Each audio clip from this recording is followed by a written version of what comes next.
Bonsoir à vous toutes et à vous tous. Eh bien, heureuse de vous retrouver ce soir. Alors, comme vous le voyez, Joao n'est pas avec moi parce qu'il a un souci d'Internet. Donc, on va commencer sans lui et puis peut-être même passer toute la soirée ensemble, mais peut-être qu'il n'arrivera pas à se connecter. Ouais, c'est pas grave, on va faire sans. Voilà, on va lui souhaiter que tout se passe bien pour lui. Le temps que tout le monde arrive, je vais prendre le temps de vous saluer. Donc, je vais saluer Rita, Nicole et Stéphanie. Bonsoir Bouziane, je pense. Bonsoir Anne-Catherine, Janine et Laurence. Bonsoir Josette et Marie-Laure. Bonsoir Frédéric. Bonsoir Marie. Bonsoir Elisabeth. Voilà, Agnès, Léa, Maryse et Sylvie. Bonsoir Laetitia et Marie-Thérèse. Bonsoir Sophie et Suzy. Ève et Nadine. Bonsoir Luc. Didier, Marie-Claude, bonsoir Françoise et qui c'est qui a la Mouna, Edwige aussi, je vous salue, Mercedes et Myriam, bonsoir Joël, Claire, voilà, faites-moi un petit retour image et son s'il vous plaît pendant que je vous salue, ce sera très bien. Bonsoir Marie-Rose et Christine, Carole et Monique, bonsoir Marie et Jérôme et Frédéric, voilà, Geneviève et Sophie. Bonsoir Françoise, Séverine et Chantal, voilà Aziza, Michel et Anna et Monique. Merci Monique pour le retour image et son. Bonsoir Mylène, Guylaine et Geneviève. Allez, je crois que j'ai fait le tour. Bonsoir Seiya et Anne-Catherine. Allez, moi souvent je salue tout le monde, donc je vais y aller. Bonsoir Micheline. Et je crois que c'est bon, j'ai salué tout le monde il me semble. Et Daniel, et voilà. Et toutes les personnes, bien sûr, qui êtes derrière votre écran, salut à vous. Voilà, j'ai juste dit qu'on attendait peut-être Joao et peut-être pas.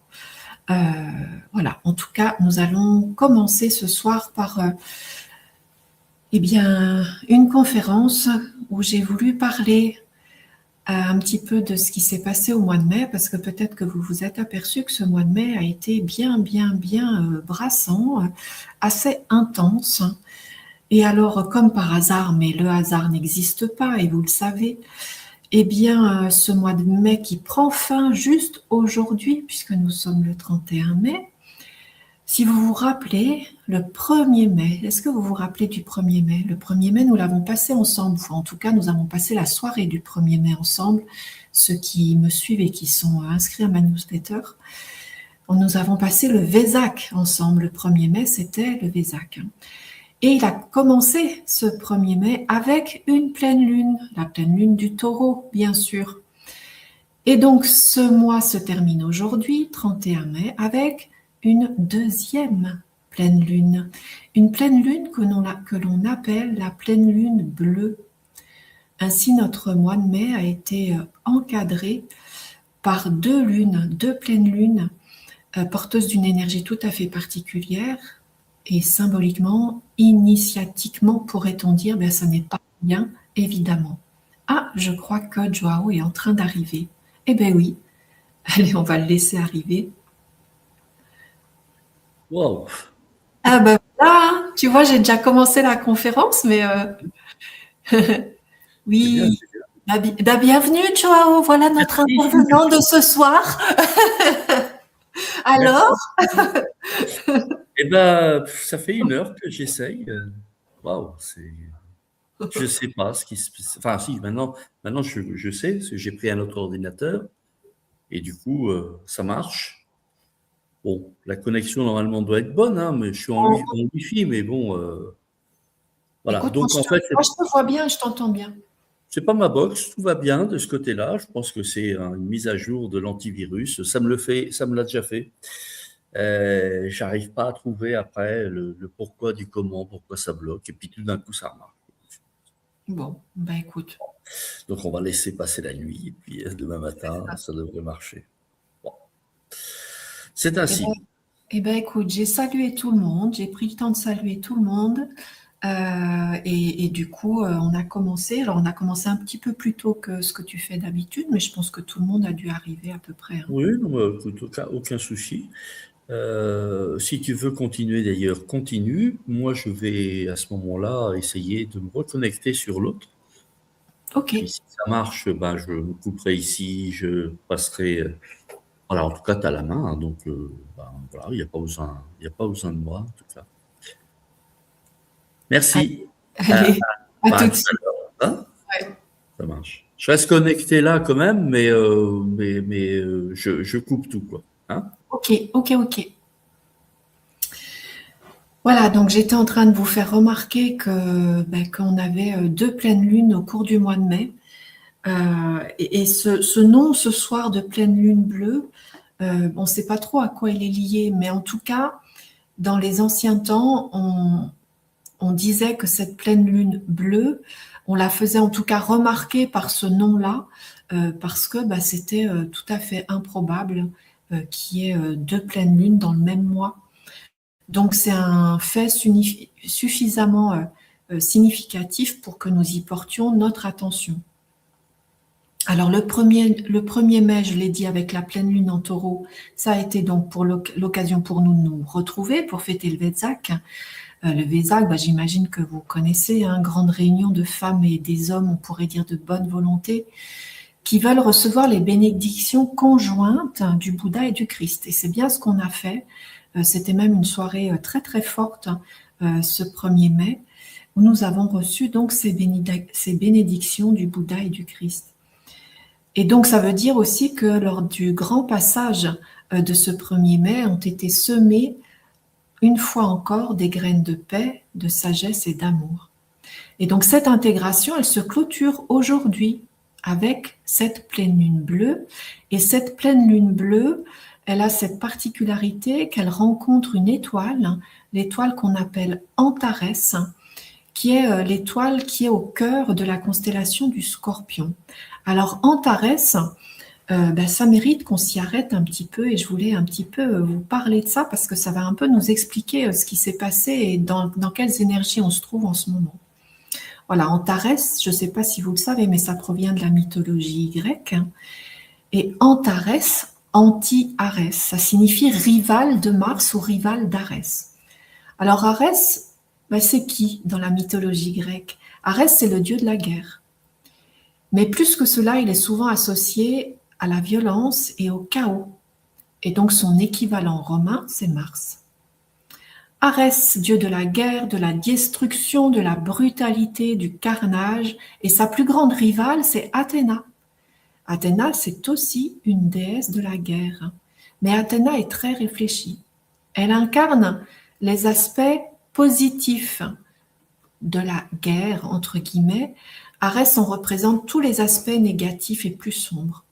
Arès est souvent trop pressé de se battre, il est impulsif, il est brutal, alors qu'Athéna représente la stratégie, la protection et la victoire. Alors je fais juste une petite pause parce que je vois que David nous met un petit mot. Je salue d'ailleurs David et Julia. Antares serait la porte entre la galaxie d'Andromède et la Voie lactée. Et c'est intéressant parce que la galaxie d'Andromède, je vous en ai parlé dans l'enseignement sur Vous êtes né de l'étoile, et la constellation d'Andromède correspond au premier rayon qui est le rayon bleu. Et ce soir, nous parlons bien de pleine lune bleue. Ah, on peut faire des liens, bien sûr. Hein. Donc, je vous dis que Arès, impulsif, brutal, il représente vraiment la douleur de la guerre, l'agressivité de la guerre, alors qu'Athéna représente la stratégie, la protection et la victoire. On pourrait dire qu'Athéna, elle se bat pour une idée, pour une valeur, pour une défense, pour une protection. Elle représente nos corps mentaux, nos cœurs pacifiés, alors qu'Arès, lui, il se bat contre. Il représente le mode survie, il représente nos instincts de domination, nos instincts d'affrontement. Arès est vénéré dans la Grèce antique pour sa force, il est craint pour sa férocité. Il incarne la puissance brute et les conflits incessants inhérents à la nature humaine. Il va d'ailleurs séduire certaines Amazones, et cela nous fera là aussi penser au premier rayon. qui doit être vigilant pour ne pas se laisser entraîner dans la volonté de pouvoir et de domination pour son propre compte. Arès représente donc quelque part le ciment du mode survie et notre nature conflictuelle dans la dimension séparative.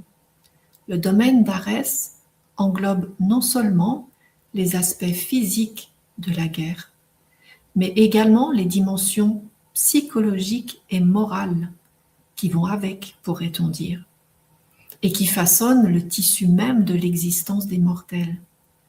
Arès incarne non seulement la brutalité du combat, mais aussi les tumultes émotionnels, les passions, la dualité, la guerre qui accompagnent les conflits. Dans la mythologie grecque, il est représenté accompagné de sa sœur, qui s'appelle Eris, qui est la personnification de la discorde, et il est aussi accompagné de ses deux fils, Deimos, qui incarne la terreur, et Phobos, qui représente la crainte. Ainsi, le mode survie est, on va dire, caractérisé par une suite terrifiante. La brutalité, la terreur, la crainte, étant les fondements mêmes de la dualité séparative où nous avons vécu de nombreux siècles. Cette insécurité fondamentale nous a imprégnés jusque dans nos cellules et dans notre structure vibratoire. Nous avons donc nous aussi appris à nous battre contre nous-mêmes, contre les autres. Le combat contre les autres n'étant que la matérialisation de notre propre nature conflictuelle. Arès engendre les mécanismes de domination dont j'ai souvent parlé lors de mes conférences, de mes enseignements. Ces mécanismes qui ne sont finalement qu'une adaptation nécessaire à ce que nous avons traversé. Pour traverser le mode survie, il a fallu nous adapter grâce aux mécanismes de domination. Pourtant, Arès, bien qu'il soit le dieu des combats, n'est pas celui de la victoire, et il connaît de nombreuses défaites. Alors qu'Arès affronte et soumet avec la lance et avec le glaive, eh bien Athéna, elle offre l'olivier en guise de paix. Avec Athéna, l'objectif premier est toujours la paix et non la guerre. Et c'est bien Athéna qui représente la victoire et non pas Arès. Alors nous pouvons espérer que la lumière de la sagesse portée par Athéna finira par triompher des forces instinctives de préservation. Et encore une fois, c'est bien une pleine lune bleue qui a lieu ce soir. Donc, comme je l'ai dit tout à l'heure, et comme l'a souligné David aussi tout à l'heure, cela nous ramène à notre premier rayon, notre incarnation. Mais cette lune bleue, elle est influencée par Antarès, l'anti-Arès. Tout un symbole, n'est-ce pas? Antarès, je l'ai dit, elle est située dans la constellation du Scorpion. Elle est d'ailleurs souvent appelée le cœur du Scorpion. C'est une étoile très brillante dans la constellation. Dans de nombreuses cultures anciennes, Antarès est considérée comme une étoile royale, une étoile sacrée. Chez les Babyloniens, elle faisait partie des 4 étoiles royales qui marquaient les 4 points cardinaux du ciel. Je vous les cite. Il y avait Aldébaran à l'est, c'est l'œil du taureau. Antarès à l'ouest, c'est donc le cœur du Scorpion. Fomalhaut au sud, c'est la bouche du poisson. Et Régulus au nord, c'est le cœur du lion. Ces 4 étoiles royales étaient perçues comme des gardiennes célestes. Antarès en particulier incarne la force, la lutte et le triomphe après l'épreuve. Alors, nous pouvons dire aussi qu'avec Antarès ce soir, eh bien, nous allons recevoir la force de triompher et peut-être même que nous pouvons nous dire que ce mois de mai qui a été particulièrement brassant pour beaucoup d'entre nous, eh bien, peut-être que cela va nous voir à partir d'aujourd'hui triompher de cette épreuve. Sa position cardinale est celle de l'Ouest. Et on lui attribue l'archange Uriel. L'archange Uriel, c'est l'archange du feu. D'ailleurs, si vous vous rappelez, quand j'avais fait les rencontres avec les archanges, eh bien, ça avait chauffé très très fort lors de cette soirée. Je l'ai dit, elle symbolise la lutte pour atteindre un but, cette étoile, une passion profonde, et parfois une destruction nécessaire pour la régénération. Elle indique un affrontement avec l'ombre, mais elle invite aussi les forces du changement. Antares est perçue comme une étoile de fin et de renouveau.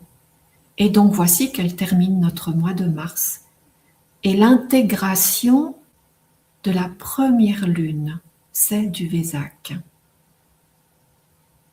Donc on pourrait dire que avec Antares, ce soir, nous sommes amenés à finir l'intégration des graines qui ont été semées en nous à la première pleine lune. Avec Antares, soit nous prenons les armes et nous redoublons d'énergie dans le conflit, soit au contraire nous lâchons les armes et acceptons l'anti-Arès, c'est-à-dire l'énergie d'Athéna, pour nous battre pour. Avec cette pleine lune bleue, nous sont offertes des opportunités de transformation, mais évidemment cela exige aussi souvent des épreuves, des sacrifices pour y parvenir. Son énergie est donc intense et comme toujours, comme toute initiation, c'est à la fois une bénédiction et un défi, mais quelque part on a l'habitude. Car intégrer les bénédictions du Vésac, ça n'est pas rien. Cela nous demande encore des dépouillements. Car par ces deux bénédictions, nous nous sommes approchés des fréquences vibratoires du Bouddha et du Christ. Nous avons reçu ce que nous pouvions recevoir. Mais recevoir est une chose, intégrer et incarner en est une autre. Toucher du doigt la sagesse du Bouddha et l'amour du Christ et intégrer cette part qui nous a été offerte, ça n'est pas rien. Et Antares est là pour nous y aider.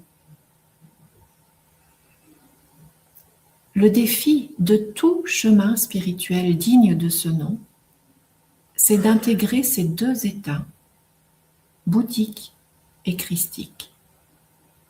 C'est d'atteindre ce qui est appelé dans le bouddhisme l'état d'Arahant, dont j'ai parlé d'ailleurs lors de la soirée du Vésac, mais j'en reparlerai. C'est aussi ce qui est appelé l'état de sainteté chez les chrétiens. Voici comment est défini cet état d'Arahant dans le bouddhisme. Ce terme que l'on peut donc traduire par saint désigne dans le bouddhisme ancien le stade le plus élevé dans la progression religieuse. Les caractéristiques principales de l'état d'Arahant sont les suivantes. Les impuretés du sujet ont été détruites. Il sait qu'elles sont détruites. Et enfin, il sait qu'elles ne renaîtront plus.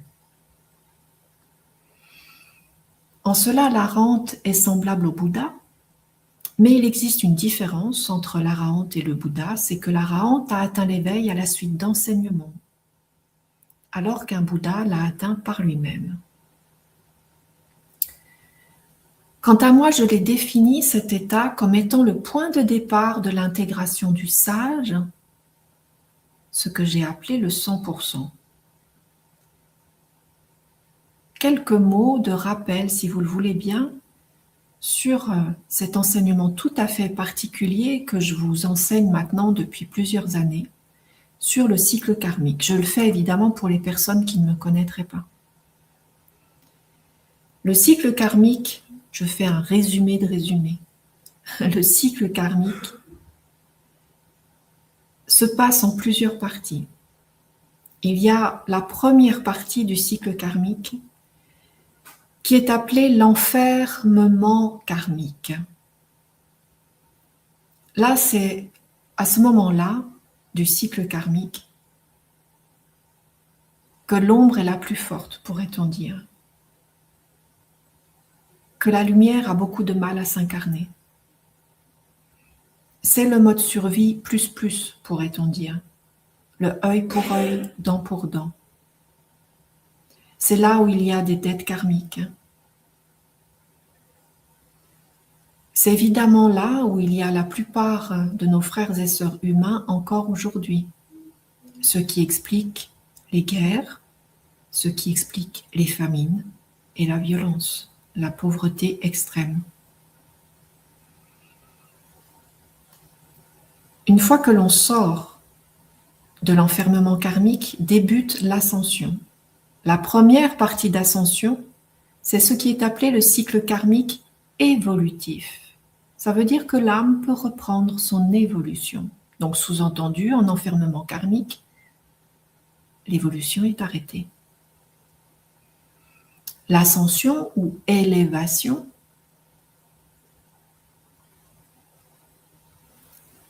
c'est le cycle karmique évolutif. Et dans cette première partie d'ascension, nous sommes amenés à nous libérer de nos blessures d'âme. Toutes les blessures d'âme que nous avons récoltées tout au long de nos vies. Et enfin, dans la dernière partie d'ascension, nous sommes amenés à libérer ce qui est appelé nos mémoires cellulaires, nos bagages transgénérationnels. Cette ascension, je l'ai souvent décrite avec deux images. La première image, c'est celle très pratique, on pourrait dire, du compteur électrique. C'est un peu comme si nous étions un compteur électrique et que l'ascension avait pour objectif de nous faire monter en puissance. Et de nous faire monter en puissance, pourquoi? Eh bien parce que quand nous allons sortir de ce cycle de dualité séparative, ce que j'appelle l'arrivée au 100%, nous rentrons dans le cycle unitaire, ce qui correspond au 100%, eh bien nous allons recevoir une grande puissance. Donc si le compteur électrique que nous sommes ne monte pas en puissance, ben, il va tout simplement péter les plombs. Donc l'ascension, c'est une élévation en puissance. En fait, à chaque fois qu'on va libérer des choses, on va monter en puissance. Puis j'emploie aussi cette image de l'enfantement.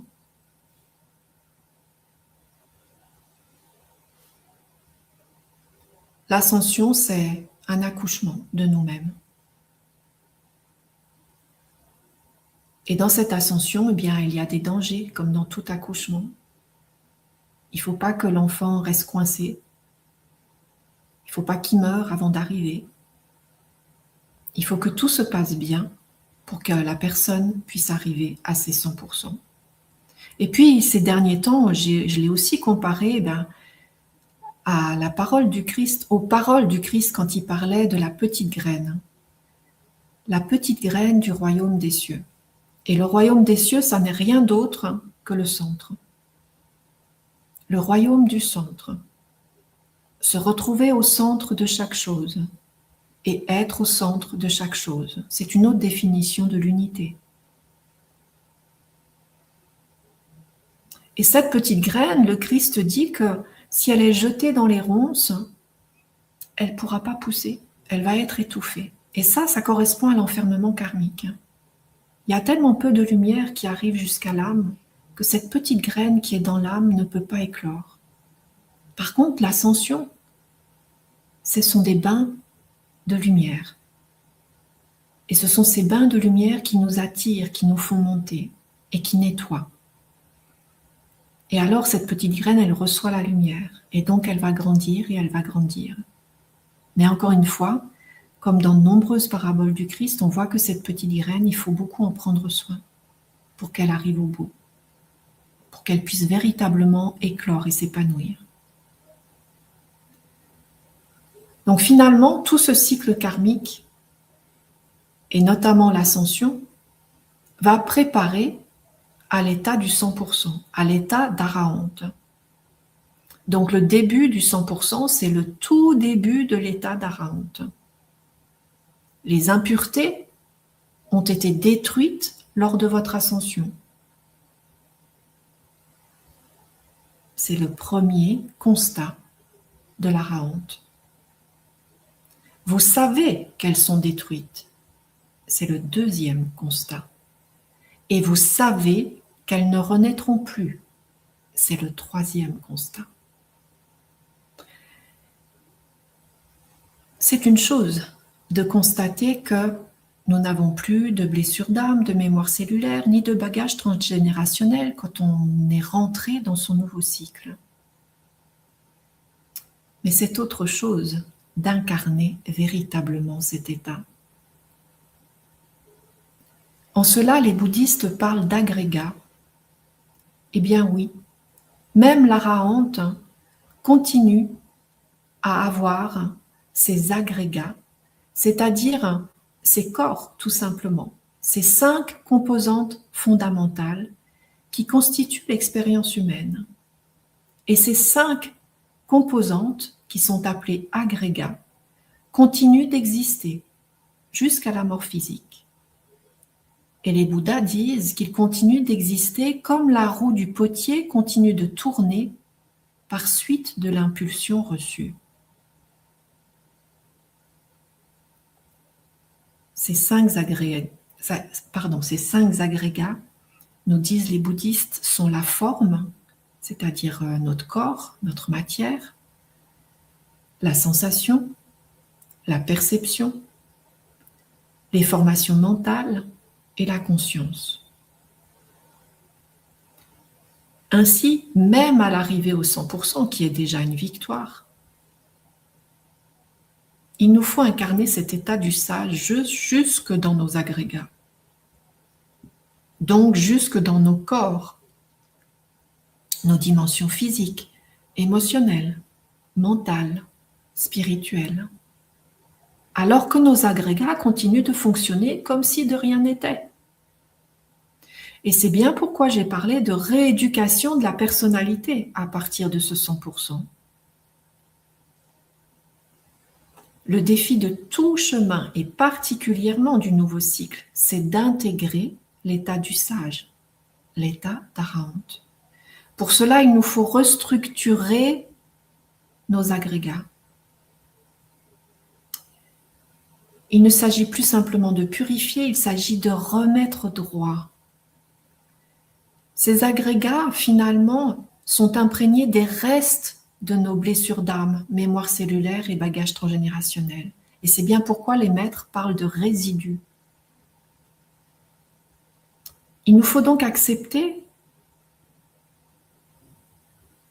que ce nouvel état, cet état du sage, doit maintenant nous mener.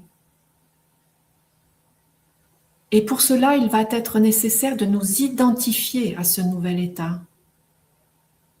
Il va être nécessaire de nous identifier au sage en nous et non plus à nos agrégats et non plus à ce que comportent nos agrégats, c'est-à-dire nos modes de fonctionnement.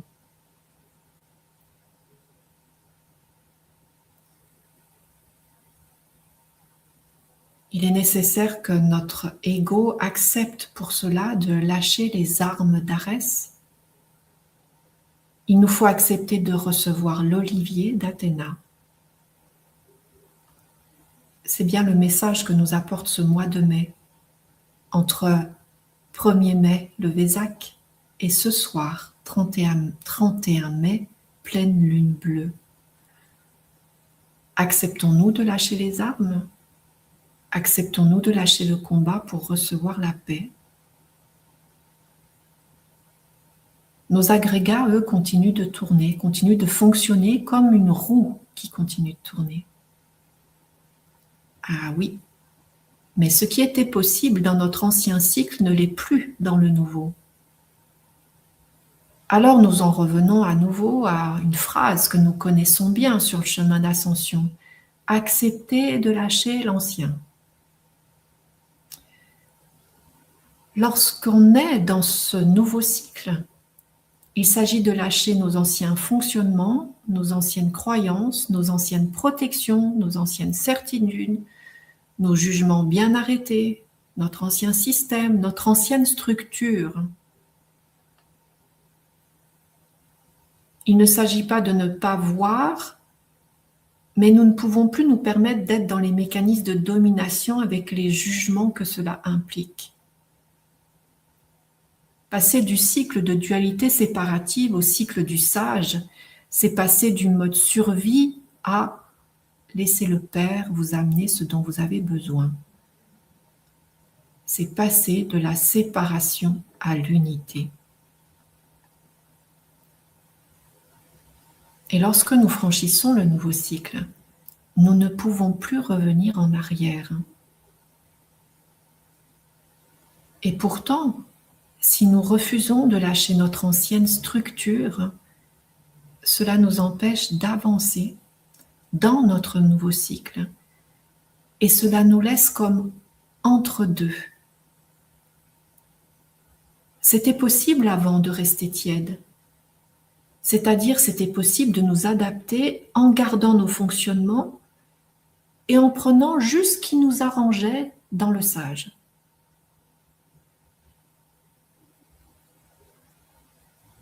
Mais une fois au 100%, l'impact de notre positionnement se matérialise quasi instantanément, puisque nous faisons un.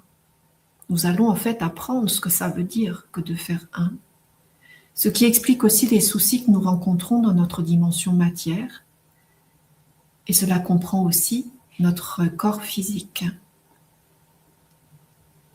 L'entre-deux nous met en souffrance. Et finalement, c'est comme si c'était un refus de la grâce qui nous est offerte.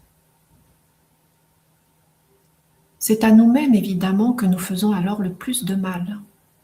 C'est là qu'intervient la fameuse phrase « Dieu vomit les tièdes ». Car finalement, les personnes qui sont en dualité séparative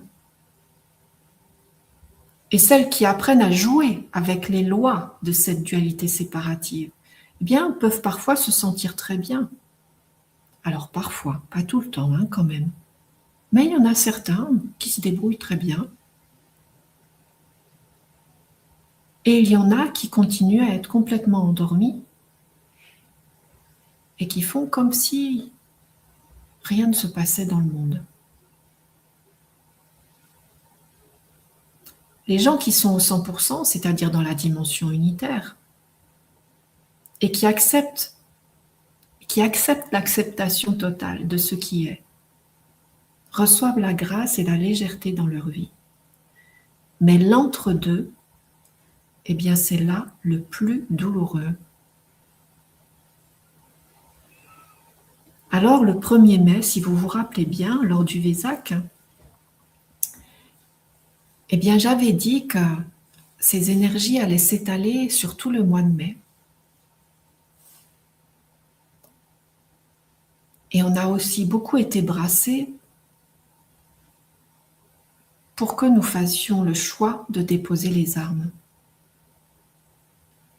Pour que nous fassions le choix de nous ouvrir à l'acceptation du sage.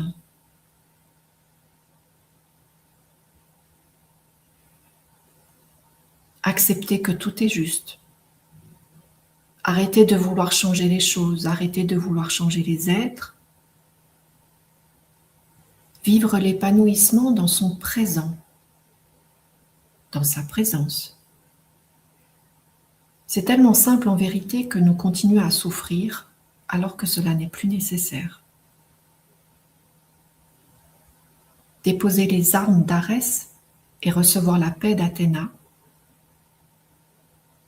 c'est accepter la sagesse du Bouddha et l'amour du Christ. C'est accepter que la vie est une grâce, que la vie est un cadeau, mais encore faut-il que nous soyons prêts à le recevoir.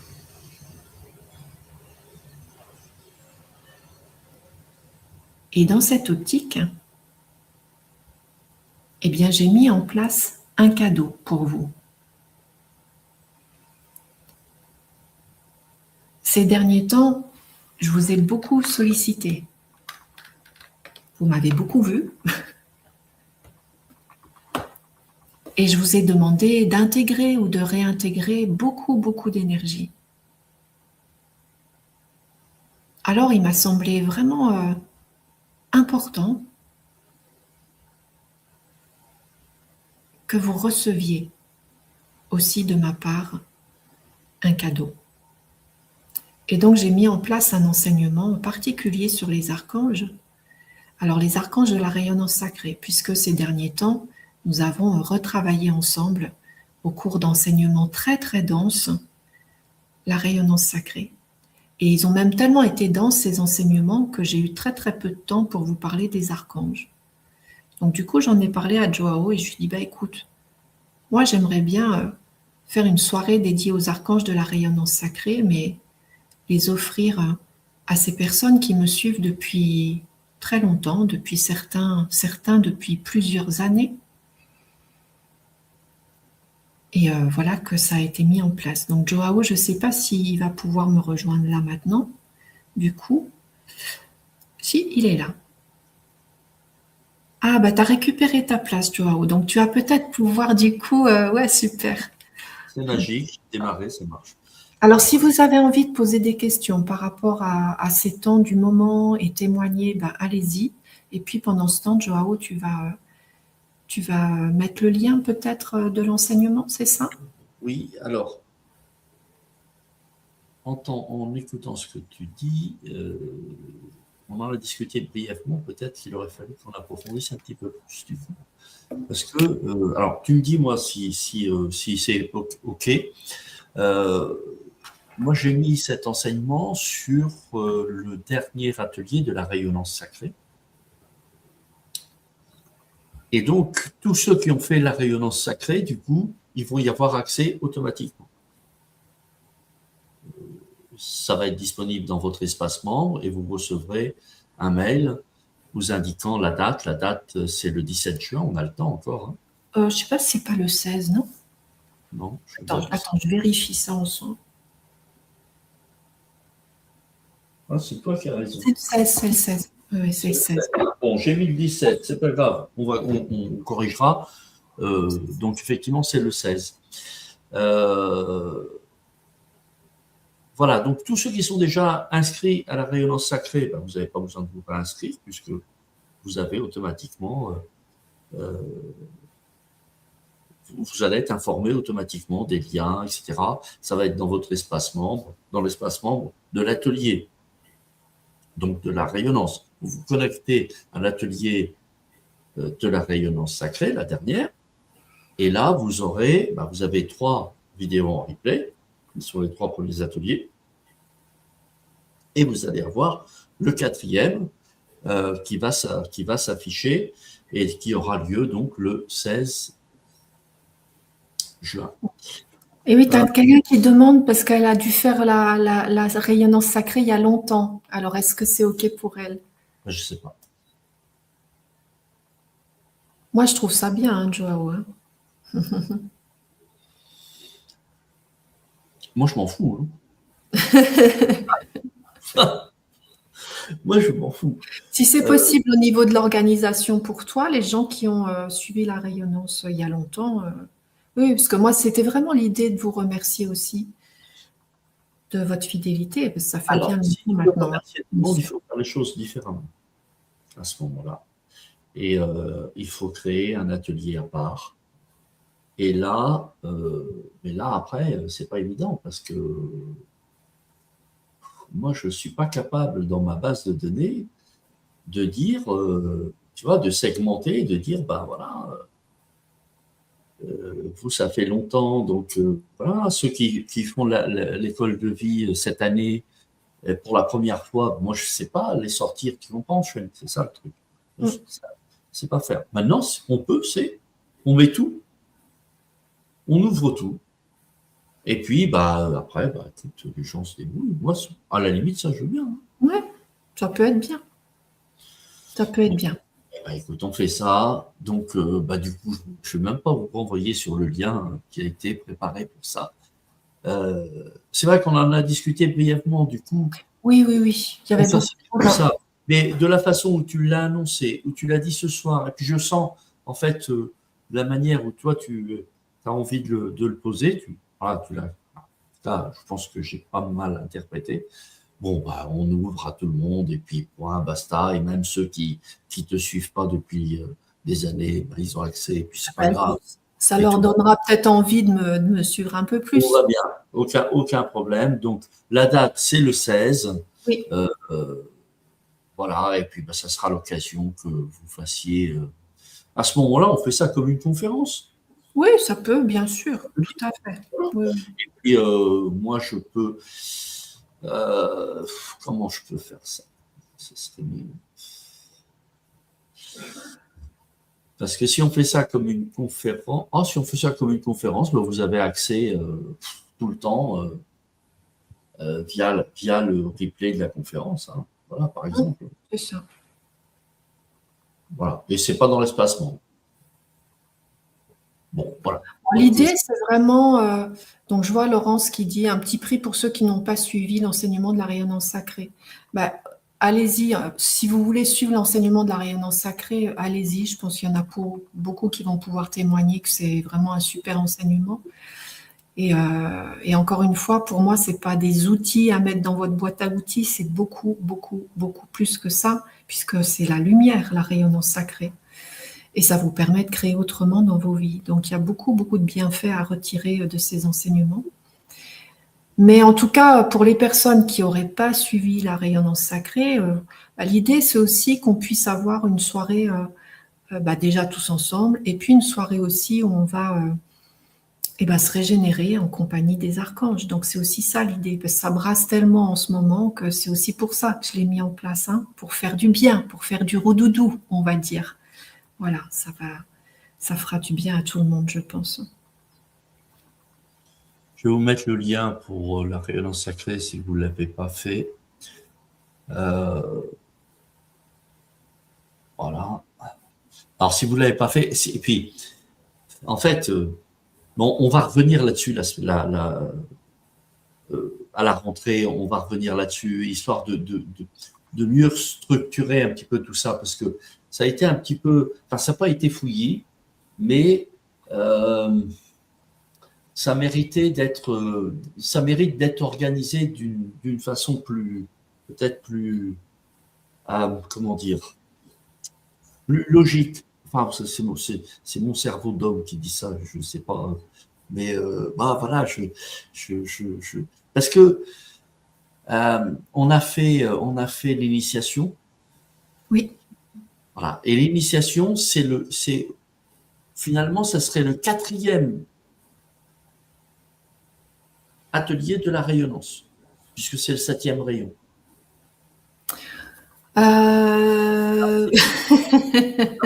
À moi, dans mon histoire. Et donc, en fait, si tu veux, alors pour moi, l'initiation, c'est la porte d'entrée. oui, oui, oui, c'est la porte d'entrée. Son nom, c'est l'initiation. Ensuite, vient la rayonnance. Et puis après, il y a tout ce qui découle de la rayonnance. C'est-à-dire Oui. que, par exemple, qu'est-ce qu'on a mis avant la rayonnance? On avait mis un autre atelier. Cette année, écoute, non, on a fait la flamme violette et après on a enchaîné sur la Non, rayonnance. non, non, non, non, non, non, non. On a mis un Non? autre atelier. Ouais. Je me souviens plus ce que c'était. Euh, et celui-là, on l'a mis avant, alors que l'or et l'alchimie. Ah oui, oui, oui. Alors Mais, celui-là, il vient après, en fait. mais lors de l'alchimie, en fait, il vient donner beaucoup, beaucoup de précision et de profondeur à la connaissance de la flamme violette cristal. Ouais, mais ouais. Donc, et du coup, on l'a mis juste après. Voilà. Et Oui, oui. ensuite, on a mis la rayonnance. Bon, Oui. ouais, écoute, après, tu sais mieux que moi, parce que tu connais c'est tes cheminements, voilà, bon, ça. Mais enfin, tout ça pour dire, en fait, ce que j'ai envie de dire, c'est que c'est pas seulement un atelier, tous ces ensembles-là, c'est vraiment pour ceux qui ne nous suivent pas depuis un certain temps, hein, je dis ça. On le répète à chaque fois. Je suis désolé de répéter, hein, répéter les gens parce que je répète, mais c'est tellement important. Et puis je répète surtout, c'est pour ceux qui arrivent et qui n'ont pas entendu mes maintes répétitions. J'en fais encore une fois. C'est tellement important. On a fait tellement d'émissions à chaque fois où on a demandé des témoignages, où vous avez témoigné de l'importance du changement que ça c'est venu faire dans vos vies. En fait, et c'est aussi pour ça qu'on a créé les écoles. Puis je vous fais une annonce, tiens. Chani n'est pas au courant, on en a parlé brièvement aussi, mais tout est en train de se bousculer et je pense que d'ici un an, vous allez avoir également une mutation d'ADN. C'est ça. Enfin, je voulais pas la faire comme ça, mais cette mutation d'ADN, ben oui, c'est un peu juste. Mais c'est pas vraiment ce que je voulais dire. Enfin, en d'autres termes, ADN pourrait s'arrêter dans sa version ADN nouveau paradigme, et on verrait arriver une autre plateforme qui serait plus ou moins pareille, mais avec avec une approche différente, une présentation différente, et qui serait Oasis. Alors ce nom-là, il est là. Et je ne sais pas ce que je mets derrière Oasis, mais Oasis nouveau paradigme, pourquoi pas, j'en sais rien. Oasis de l'être, je ne sais pas. Et l'idée d'Oasis, c'est vraiment l'idée de mettre à votre disposition une bibliothèque de savoir, une bibliothèque de sagesse, une bibliothèque avec un contenu qui vous permet de vous ressourcer le temps qu'il faut pour vous remettre droit et vous remettre en ligne, qui vous permet aussi de venir vous y abreuver, même si c'est juste le temps de revisualiser quelques ateliers, pareil pour souffler un coup ou pour décharger quelque chose. Vous voyez, c'est ça. L'Oasis, c'est... Alors d'abord, j'ai reçu ça de El Moria qui m'a réveillé un jour à 4 heures du matin. Donc j'ai écrit un texte où il parlait des oasis, où il me disait que ça allait fleurir dans tous les sens. Et c'est le cas, en effet. Alors après, ça porte pas forcément le nom d'oasis, mais c'est le cas, c'est en train de fleurir, ça fleurit dans tous les sens. Il y en a tellement d'ailleurs que des fois je gueule où je dis il y a tout et n'importe quoi. Ben, quelque part, c'est normal. Et ça a le mérite d'être là et c'est très bien. Je me suis assagi aussi avec ça, finalement. C'est bien, c'est juste. Même si à un moment donné, il y a des trucs où ça dit des conneries, ça dit des conneries. Puis bah, quand toi, tu sais que c'est des conneries, puis que tu passes par là, tu te dis, ah, c'est des conneries, bah, ça te permet de te dire, ah bah tiens, et d'identifier, bah, ça c'est une connerie. Donc, bah, moi, je me situe plutôt là. Bon, voilà, donc en fait, c'est juste et ça sert finalement à tout le monde. Et effectivement, ça pousse partout. Moi, pour moi, il est temps aussi qu'on arrive à ce moment. 2026, pour moi, c'est une année de fou. C'est une année de dingue. C'est une année de révélation. C'est une année de transition, de mutation. Tu confirmes, Chani, après, si tu as envie de rajouter là-dessus. Pour moi, 2026, c'est... Il y a eu 2012, il y a eu 2021 et il y a 2026.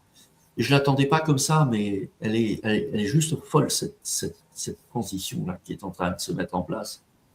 Et qui va nous sauter à la figure. C'est l'année où, pour nous, qui cheminons depuis un temps, on va se réveiller à nouveau. On va vivre un autre réveil, où tout d'un coup, on va se dire, oh merde, pensez être là, et je suis pas là. Je suis encore dans un espèce de truc, dans une espèce de roue qui me tient. Et ça va être le moment de finalement sortir de la roue. Parce qu'on n'est pas sorti de la roue. Alors, je vois ça comme ça. Ça engage que moi. C'est juste mon ressenti à moi. Je ne dis pas que c'est la vérité, j'en sais rien. Mais j'ai l'impression qu'effectivement, là, l'autre étape d'un nouveau réveil, ça va être de se rendre compte qu'on a marché, marché, marché. Alors, ça ne veut pas dire que ça a servi à rien, toute cette marche. Ça sert justement à ce que l'on se rende compte que on s'arrête de marcher pour faire autre chose. On marche plus. Ça se passe ailleurs. C'est plus simple encore. Enfin voilà. Euh, bon, c'est une nouvelle énergie, c'est une nouvelle approche, une nouvelle conception des choses, c'est une nouvelle. Et pour moi, je trouve, pour moi, ADN et le modèle ADN, il est presque obsolète. Et il faut que je trouve autre chose. Et dans la continuité, et donc ça sera dans la continuité, et on va se servir de tout ce qu'on a fait, parce que tout ce qu'on a fait, ça a beaucoup de valeur, c'est là, c'est présent et ça a beaucoup de valeur. Mais voilà, il faut le présenter différemment, il faut avoir une approche différente vis-à-vis des gens, parce que les gens cherchent aussi autre chose. Je crois que beaucoup d'entre nous sont lassés de tous ces trucs qui nous font des promesses de dingue, alors qu'on sait très bien que c'est pas comme ça. C'est pas comme ça. On change pas en un claquement de doigts. On change parce que on y met notre être. Voilà. Et aujourd'hui, si tu mets pas vraiment tout ton être, il va pas se passer grand chose. Ça va, voilà, le leurre, ça va marcher encore le leurre, ça marche, hein. Mais normalement, nous, on va se réveiller et se rendre compte on court encore après plein de leurres et on va pouvoir les lâcher. Je crois que c'est ça la grande différence. En tout cas, moi, je suis en train d'épurer. Je vais prendre des risques dans ma vie, je vais vraiment, parce que c'est intérieurement aussi et structurellement dans ma vie, je vais tout bousculer. Alors, ça comporte quelques risques, et en fait, non. Parce que du côté de mon âme, je suis rassuré. Et du côté de mon ego, je peux être comme ça. Vraiment, je te dis que. Et j'ai des actions à faire, j'ai des trucs à faire là. Et vraiment, je demande au ciel de me donner la force de le faire, hein, parce que je sens comment ça me tient, comment ça me tient. Non, non, non. Mais si, on va y aller. On va y aller. Enfin, voilà. Voilà. Donc, bon, je ne sais plus pourquoi je faisais cette annonce du coup, parce qu'on était parti. Ah oui, sur l'importance de la rayonnance et l'importance de s'inscrire et de participer, d'aller dans. Eh ben, faites-le. Si c'est la première fois, c'est la première mission à laquelle vous assistez, ou pas, ou la deuxième, ou la troisième, en tout cas, si c'est récent, allez-y. Perdez pas votre temps avec autre chose, enclenchez vraiment avec nous. Et je ne dis pas qu'on est les meilleurs ou quoi que ce soit, parce que ce n'est pas le cas du tout. Mais ADN a fait ses preuves, ça fait 10 ans. Chani, ça fait 8 ans qu'on travaille ensemble.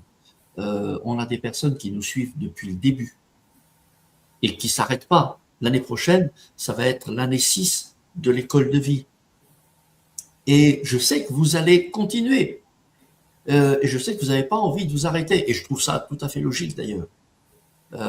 Parce qu'on n'a plus envie de s'arrêter au bout d'un moment. Combien de vies ont été transformées? C'est wow. Voilà, c'est extraordinaire quand je pense à ça. C'est fou, quoi. C'est fou. On a contribué à tout ça. Tu as contribué, toi, de ta manière. C'est des centaines de personnes. C'est pas rien. Hein. Ah oui, c'est l'histoire du petit colibri. Hein. Ouais. Et vous, à votre tour, combien avez-vous impacté également? Voyez, donc, écoutez, si vraiment vous avez envie d'impacter votre vie, si vous sentez que c'est le moment, et que inscrivez-vous à la rayonnance sacrée, je vous mets le lien dans le chat. Voilà. Il y a des chances que vous le retrouvez sous la vidéo. Peut-être que je ne l'ai pas mis, je ne sais pas. En tout cas, voilà, vous l'avez là. Et puis, après, il y a la suite. Hein. Il y a tout ça. Il y a la prochaine. À la prochaine étape, juillet, août, on va lancer les écoles de vie de l'année prochaine. Hein. Et en septembre, voilà, il y a toute cette suite-là. Bon, j'ai été long, je suis désolé. On peut maintenant peut-être parler, voir au niveau des questions-réponses, s'il y en avait. Oui, j'ai vu la question de Catherine. Tu as dit qu'il ne faut pas seulement nettoyer, mais aussi remettre droit nos énergies. Pourrais-tu repréciser la nuance? Justement, ça me permet quand même de rebondir par rapport à ce que tu as dit, Joao, où tu parlais d'ADN qui doit muter. Et moi, je rebondis là-dessus, parce qu'en fait, pour moi, le nouveau cycle, c'est ça, c'est notre ADN qui doit muter. Ouais. Donc, bon, évidemment, on est bien d'accord que c'est pas nous c'est l'intelligence de vie qui fait ça, c'est pas nous. Et ça va certainement prendre encore des siècles et des siècles pour que notre ADN mute et retrouve son plein potentiel. Ça veut dire aussi au niveau de notre cerveau, etc. Mais pour moi, je fais une différence entre nettoyer et remettre droit, parce qu'en fait, nettoyer, c'est ce qu'on apprend aussi à faire, mais remettre droit, c'est vraiment pour moi au niveau de notre structure. Et notre ADN, c'est bien une structure. Tu vois, c'est une structure en hélice, c'est une structure. Donc, c'est la structure, ça parle de la forme.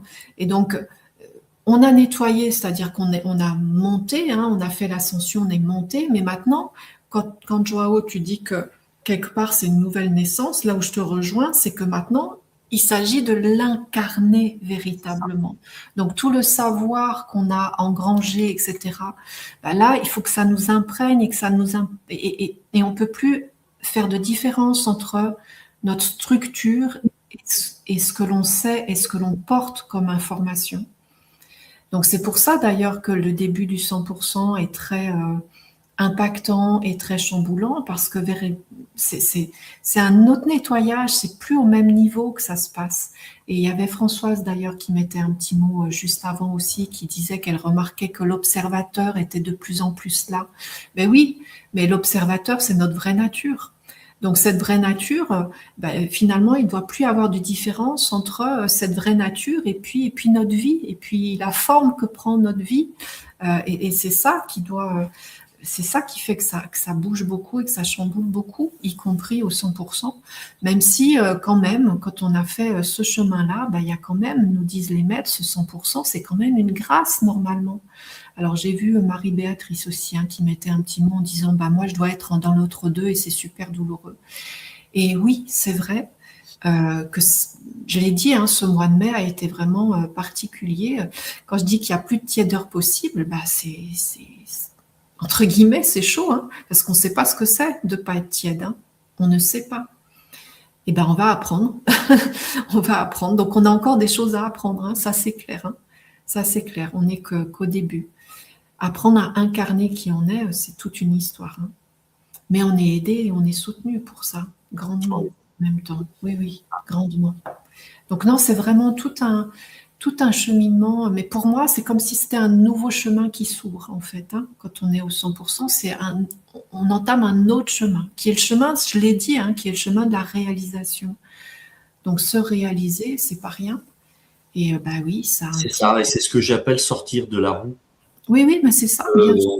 Se réaliser, ça veut dire prendre vraiment le chemin de la réalisation, et c'est sortir du cercle dans lequel on s'est mis. Parce que même si tu apprends des choses spirituelles, même si tu fais du développement spirituel, même, tu es dans ta spirale, tu vois, et tu te conditionnes d'une certaine manière. Ah, j'apprends. Mais en fait, tu bouges pas, tu es tout le temps là. Alors, certes, tu acquiers du savoir, mais si tu appliques pas le savoir, tu n'as pas de connaissance. Et c'est ça la grande différence, c'est que maintenant, il faut mettre le savoir en application pour connaître. Et connaître, c'est inscrire ça dans ton ADN, dans ta vie. Oui, mais en même temps, il y a tout un chemin. C'est-à-dire, pour accéder à cette sortie de roue, c'est ce dont j'ai témoigné lors de la conférence ce soir. Hein. En fait, la roue, oui, mais la roue, en fait, c'est le cycle karmique. Hein. La roue, c'est le cycle karmique. Donc, quand on est sorti du cycle karmique, Là, on entame une réalisation, mais on est au tout début de ça. Donc oui, bien sûr, ça nous chamboule beaucoup.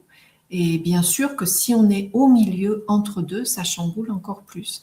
Mais il y a tout un chemin, c'est-à-dire qu'on ne peut pas se dire ben, je veux sortir du cycle. Non, il y a ce chemin d'ascension, il faut le suivre. Mais en même temps, il se fait tellement vite aujourd'hui. Hein. Aujourd'hui, il se fait en quelques mois, ce chemin. Les choses se sont tellement accélérées. Et je rebondis aussi sur l'histoire de la rayonnance sacrée. Ça peut paraître anodin et ça ne l'est pas du tout. Parce que justement, dans le nouveau cycle, incarner cette spiritualité, c'est incarner aussi les 10 lois qu'on a vues cette année dans l'école de vie. C'est-à-dire, nous sommes des êtres spirituels et la matière, c'est aussi spirituel. Et donc, ça veut dire que finalement, tout est énergie. Donc, on a commencé l'année avec la loi de vous êtes créateur. Et en fait, comment on crée ? On crée en émettant une information, en émettant une énergie, en émettant la rayonnance sacrée. Vous voyez où je veux en venir. Connaître la rayonnance sacrée, c'est connaître notre pouvoir de créateur. Et dans le 100%, pour moi, un de nos apprentissages, et à mon avis, ça ne sera pas qu'en une seule vie, ce sera la maîtrise de notre rayonnement et donc la maîtrise de notre énergie, la maîtrise de ce qu'on émet, qui de façon ultime peut donner lève-toi et marche. C'est évidemment de façon ultime, mais c'est la maîtrise de l'énergie. Pour moi, l'apprentissage de la rayonnance sacrée, c'est le début de cette maîtrise-là. Comprendre qu'est-ce qui se passe quand j'émets tel rayon de lumière, qui est en fait une information que j'émets. Qu'est-ce que je vais créer, qu'est-ce que je vais attirer. C'est ça, l'enseignement de la rayonnance sacrée. C'est pour ça que je dis toujours, ça n'est pas un outil. La rayonnance sacrée, ça n'est pas un outil. Donc oui, il y a encore beaucoup, c'est un nouveau cycle qui s'ouvre, clairement. Pour ceux qui ont posé la question que deviennent nos ateliers, vos ateliers, vous les savez, vous les gardez dans cette nouvelle version. ADN n'est pas mort, disparaît pas, ça reste là. C'est juste une continuité on fera toujours nos émissions comme on les fait, etc. Mais voilà, il y a un changement d'énergie, on va dire. Et puis surtout, ça va nous amener à travailler d'une manière différente. Enfin, pour moi. Peut-être pour Chani aussi. Enfin bref, en tout cas, au niveau organisationnel, il y a des choses qui peuvent peut-être bouger, évoluer, etc. J'espère, parce que c'est ça qui va nous permettre justement de sortir du train-train dans lequel on est pour amener des choses différentes dans nos vies et aussi dans les vôtres, du coup. Voilà, ça me semble évident, si on est dans une période de renouveau, de chercher aussi à se renouveler d'une certaine manière. Mais ça se fait, ça se fait tout seul. C'est au rendez-vous. Ouais, moi, ce que je trouve extraordinaire, c'est que je pense à un truc, le lendemain, j'allume mon ordinateur et je tombe sur une page qui parle de ce truc-là. C'est comme ça. Je clique et tout de suite, et alors là, dernièrement, plus d'une fois, je me suis dit, oula, mais ça va à une vitesse phénoménale. Je mets le doigt dedans, je suis déjà arrivé à l'autre bout. Non, attends, faut que je réfléchisse un peu quand même. C'est fou, c'est complètement fou. Donc, ouais, c'est juste accepter de s'ouvrir à ce qui vient. Oui, il y a beaucoup de témoignages là aussi sur le corps physique de Clarisse, de Anne-Catherine.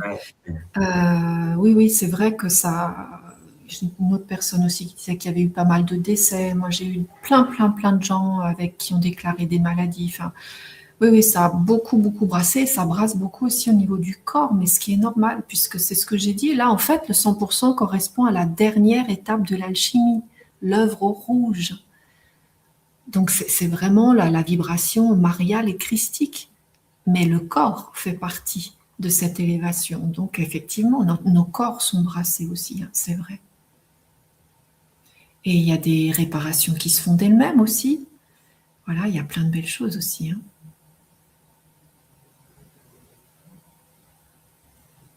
Voilà, comme un chapitre supplémentaire qui a pu être soigné, dit Anne-Catherine. Voilà, des fameuses réparations. Alors, Bouziane qui demande est-ce que c'est début octobre que tu vas faire l'initiation? Non, l'initiation, on l'a faite. Oui, c'est l'initiation, la flamme violette cristal, oui. C'est fait. C'est un atelier qu'on a fait il y a 2 mois, je crois. Donc c'est fait et c'est accessible sur le site ADN. Si tu vas voir, tu vas trouver l'atelier. Dominique qui dit, tu nous as enseigné chaque mois tous les archanges, c'était en 2020-2021. Bien sûr, oui.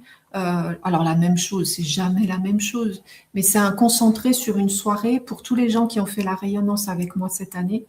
Il y a cette soirée sur les archanges où je vais faire effectivement les grandes lignes pour chaque archange et une connexion avec les archanges. Et comme je l'ai dit aussi tout à l'heure, c'est aussi une respiration qui vous est offerte là.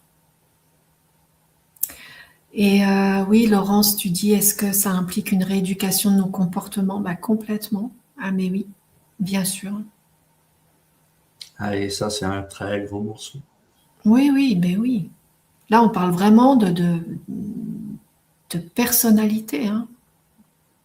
Mais vous voyez, s'il n'y a pas tout ce travail de fait, de connexion à son être profond, et que cette connexion n'existe pas, on ne peut pas faire le reste.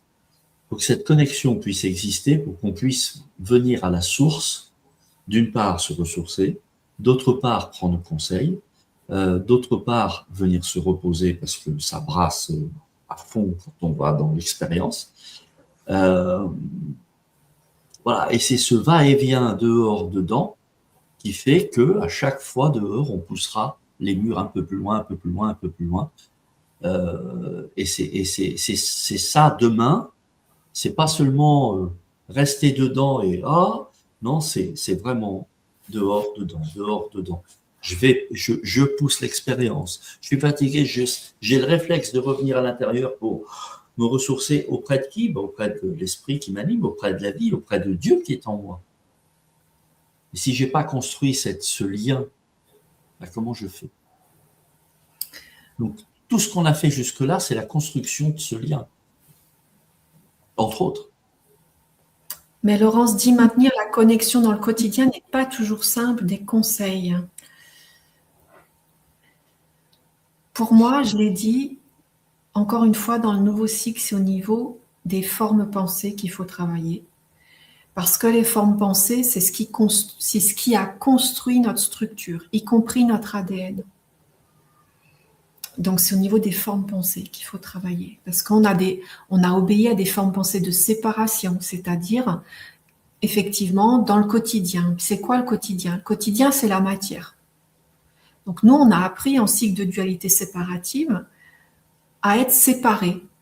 Séparés de quoi? Séparés justement de ce que vient de dire Joao, séparés de notre lien intérieur, de notre lien à notre esprit, à l'esprit qui nous anime. On a pris cette habitude-là, beaucoup plus que d'être en connexion dans notre quotidien. Beaucoup plus pris l'habitude d'être séparés que d'être connectés. Donc finalement, à un moment donné, particulièrement au 100%, c'est au niveau des formes pensées, c'est-à-dire de la structure qu'il faut travailler. La respiration, bien sûr que ça peut aider, mais à un moment donné, ça ne suffit pas quand même. Hein. Je vais te donner un truc, Laurence, qui est d'une simplicité déconcertante. C'est d'une logique implacable. C'est bête. C'est tellement bête qu'il n'y a même pas besoin de réfléchir. Il y a une évidence que l'on ne regarde jamais.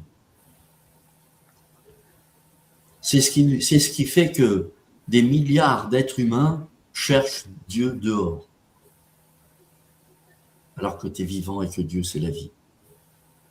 Tu vas aller chercher Dieu pour faire quoi? Tu l'as. Là, c'est pareil. Est-ce que je suis déconnecté? C'est une façon de penser, c'est que tu as construit les choses de cette manière, c'est ce que dit Chani. ces formes pensées. C'est parce que tu l'as construit de cette façon. Enlève tout ça. La vérité, c'est que tu ne peux pas être déconnecté. Si tu es déconnecté, tu n'existes pas. C'est aussi simple que ça.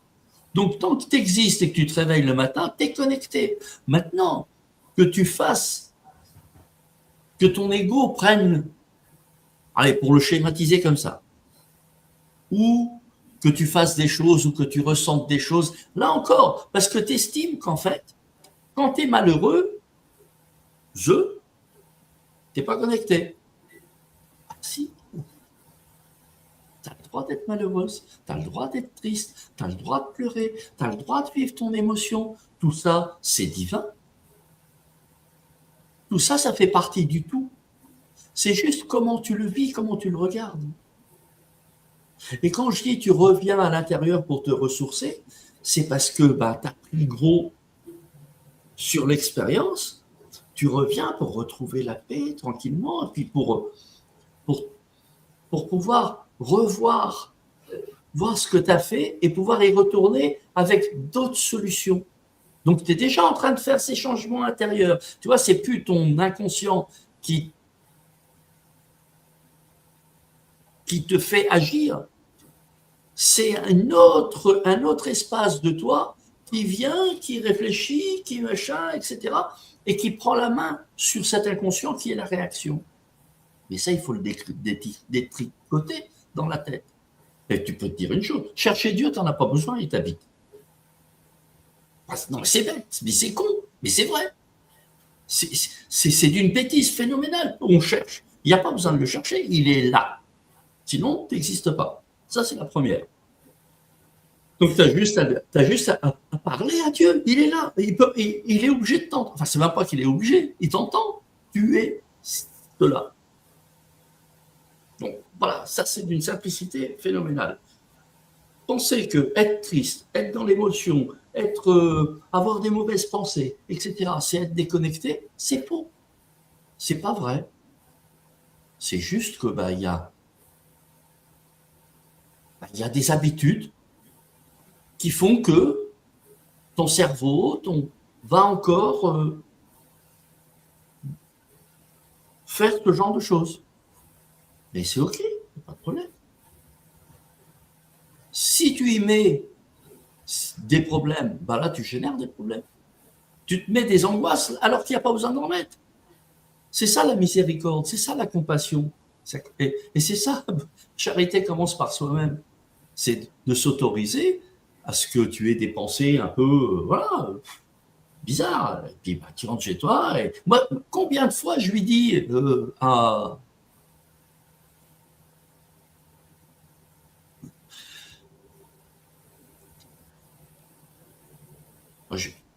Je l'appelle le barbu. Mais je rigole quand je dis ça, c'est beaucoup d'humour. Mais quand j'étais jeune et que j'étais en colère, c'est comme ça que je l'appelais. Maintenant, je l'appelle comme ça, mais franchement, c'est très drôle. Je sais qu'il se marre aussi. Voilà. Mais combien de fois je lui ai dit, t'as vu, là, ça craint. Il y a du boulot. Hein. Et voilà, ça y est, c'est fini. Et j'ai pas mis d'eau sur le feu. Tu vois, voilà, ça c'est des choses, mais d'une simplicité phénoménale. On peut tous faire ça. Et nos schémas, accueillons-les. C'est tout ce travail fait avec Chani, c'est ça. Et aujourd'hui, ça nous demande vraiment d'appliquer ces choses-là, de vivre la vie joyeusement et de se dire voilà, je suis triste, ou alors j'ai jugé un tel, j'ai envoyé chier, machin, oh là là, tout ça parce que je suis en colère, parce que ceci. Mais c'est OK, ça. Et là, tu t'adresses à ton être divin et tu lui dis, et boulot, avec de l'humour, et sans te mettre le challenge, oh là là, il va falloir que je récite 15 Salut Marie, 10 machin, ou que je me flagelle, c'est n'importe quoi. Juste le fait de le reconnaître avec humour. ça te suffit pour que. Alors, si tu n'as pas de rigueur après, tu payes la conséquence, hein, donc ça va te rattraper. Donc, voilà. Mais ça permet de désamorcer tellement.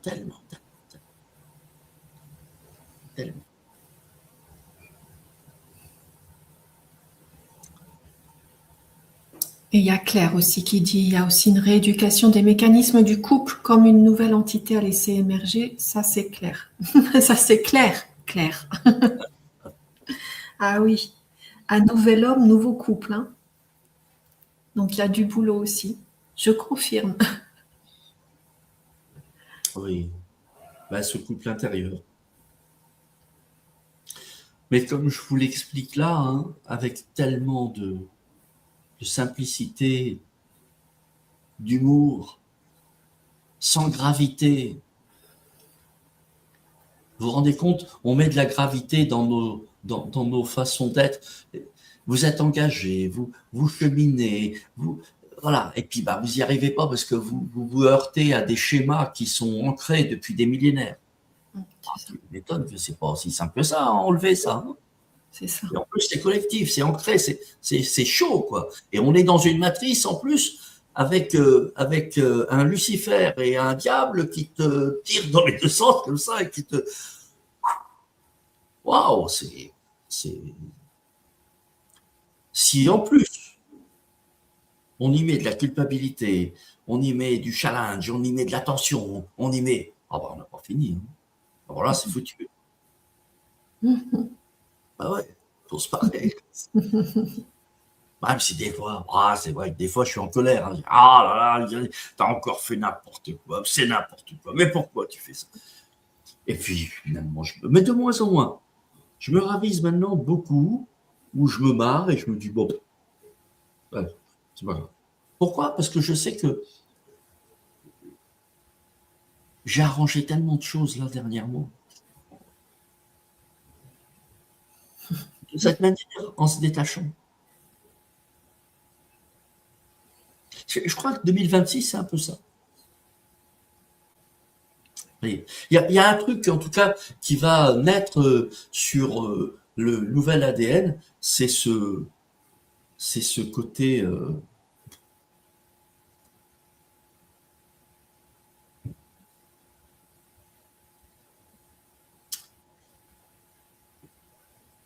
c'est une rigueur silencieuse.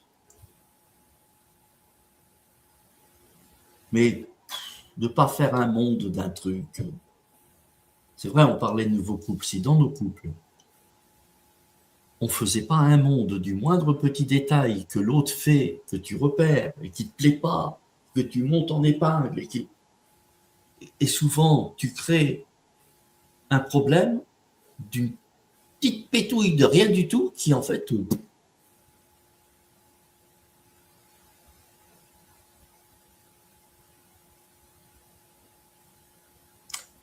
Et oui, détachement et acceptation, c'est le sage, c'est Ya. C'est les deux qualités du sage, les deux principales, on pourrait dire, qualités du sage. Ah oui, il y a un truc qui traîne sur Facebook, j'adore cette image, cette citation. C'est un gars qui vient voir un sage et puis qui lui dit, alors le sage, il est représenté, c'est un vieux, hein, tu vois, par la barbichette. Puis l'autre, il arrive et il dit, maître, comment il dit ça? C'est...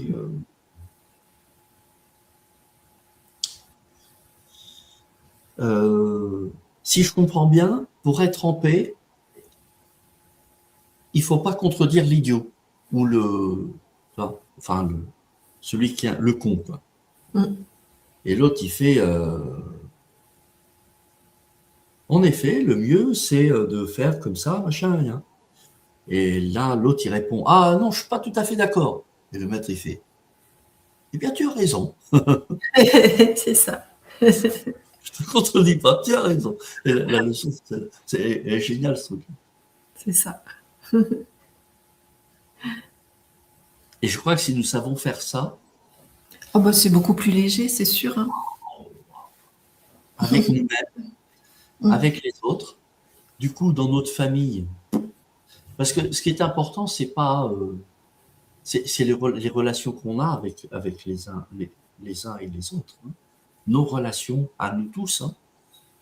À partir du moment où tu fais attention à tes relations, où tu essayes de présenter la meilleure version, et puis quand tu n'y arrives pas, la limite, c'est de dire à l'autre, là, c'est le con qui s'est levé ce matin, il sait toujours pas, il est là, donc je suis désolé, mais ça va être comme ça. Et puis du coup, ça va, voilà, puis point. Mais On apprend, on apprend.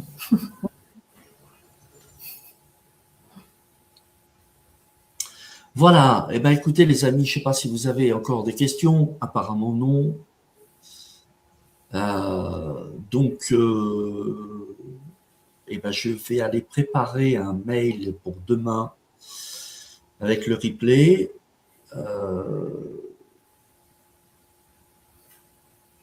Et puis, pour la suite du 17.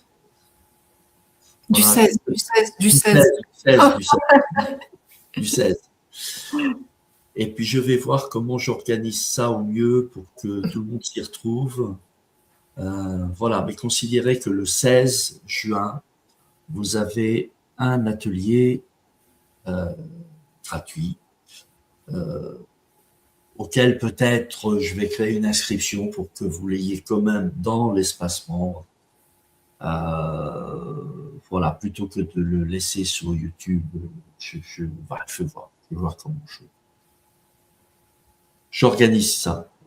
Et je vous tiens au courant. Louisiane qui dit juste un peu d'humour, n'essayez pas de noyer vos chagrins, ils savent nager.